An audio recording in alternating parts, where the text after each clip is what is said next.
సత్తుపల్లి పట్టణం జవహర్ నగర్ రోడ్లో సత్తుపల్లి పట్టణ ముస్లిం సోదరులతో కలిసి ఈద్గా ప్రహారీ గోడకు సుమారు 50 లక్షల రూపాయలతో అభివృద్ధి పనులకు శంకుస్థాపన చేసి మరియు ఎన్టీఆర్ కాల్వ మసీదులో సత్తుపల్లి ముస్లిం పెద్దలతో కలిసి సుమారు 5 లక్షల రూపాయలతో షెడ్ నిర్మాణం కోసం శంకుస్థాపన మరియు బైపాస్ రోడ్లో గల ముళ్ళ తీగల ఫ్యాక్టరీ వద్ద నూతన సీసీ రోడ్ల నిర్మాణం కోసం 25 లక్షల రూపాయలతో శంకుస్థాపన చేసిన సత్తుపల్లి ఎమ్మెల్యే. ఈ కార్యక్రమంలో సత్తుపల్లి ఎమ్మెల్యే డాక్టర్ మట్టా రాగమయ్యి దయానంద్ మరియు తెలంగాణ రాష్ట్ర కాంగ్రెస్ పార్టీ నాయకులు డాక్టర్ మట్టా విజయ్ కుమార్ దయానంద్ మరియు కాంగ్రెస్ నాయకులు కార్యకర్తలు ముస్లిం సోదరులు పాల్గొన్నారు.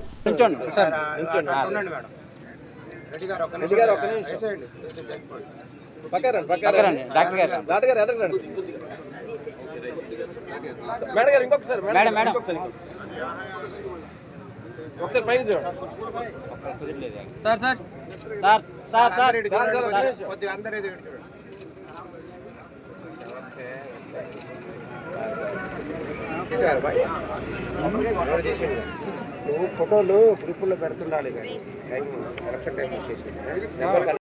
సుందరీకరణ పనుల భాగంగా శంకుస్థాపనకి ఆహ్వానించిన ముస్లిం సోదరులందరికీ చేసిన కాంగ్రెస్ పెద్దలకి పాత్రికేయ మిత్రులు ప్రతి ఒక్కరికి కూడా హృదయపూర్వకంగా నమస్కారాలు తెలియజేసుకుంటూ మనం కాంగ్రెస్ ప్రభుత్వం వచ్చిన వెంటనే మాకు ఏ విధంగా అయితే మీరు మద్దతు ఇచ్చి ఎమ్మెల్యే చేయడానికి ముఖ్య పాత్ర వహించారో మాకు తెలుసు కనుక మేము ఏదైతే మీకు వాగ్దానం చేశామో అదేవిధంగా ఒక్కొక్క పనులు చేసుకుంటూ వస్తున్నాం.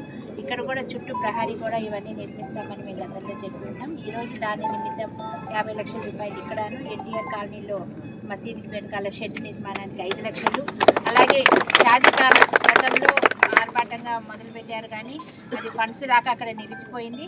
దానికి మేము మళ్ళీ సపరేట్గా ఇప్పుడు 1,20 లక్షల రూపాయల నిధులతో తీసుకొని వచ్చి ఇవాళ అది కూడా మేము త్వరలోనే అది కూడా మేము కంప్లీట్ చేపిస్తామని మీకు మనస్ఫూర్తిగా తెలియజేసుకుంటూ, అలాగే మీరు కూడా ఇంతకుముందు ఏ విధంగా అయితే మాకు మీ అందరికీ తెలుసు ఏ ప్రభుత్వం అయితే మనకి ఎటువంటి కుల మత విద్వేషాలు రెచ్చగొట్టకుండా అందరినీ సమభావంతో చూస్తూ అందరికీ కూడా కావాల్సిన సౌకర్యాలు కల్పిస్తూ వస్తున్నారో మీ అందరికీ తెలుసు.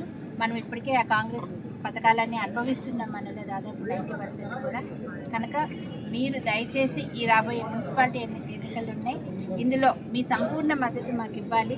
కాంగ్రెస్ నుంచి నిలబెట్టిన అభ్యర్థులందరినీ మంచి మెజార్టీతో గెలిపించుకొని మున్సిపాలిటీ కనుక కాంగ్రెస్కి మీరు ఇస్తే ఖచ్చితంగా మీకు ఇంకా అభివృద్ధి పనులు చేయడానికి కానీ అర్హులైన వాళ్ళందరికీ కూడా అన్ని రకాల సంక్షేమ పథకాలు ప్రతి ₹1 గవర్నమెంట్ నుంచి వచ్చేది అర్హులైన వాళ్ళందరికీ కూడా వస్తుందని మేము మనస్ఫూర్తిగా తెలియజేసుకుంటూ మేము ఆశించేది మీ నుంచి సంపూర్ణ మద్దతు సహకారం.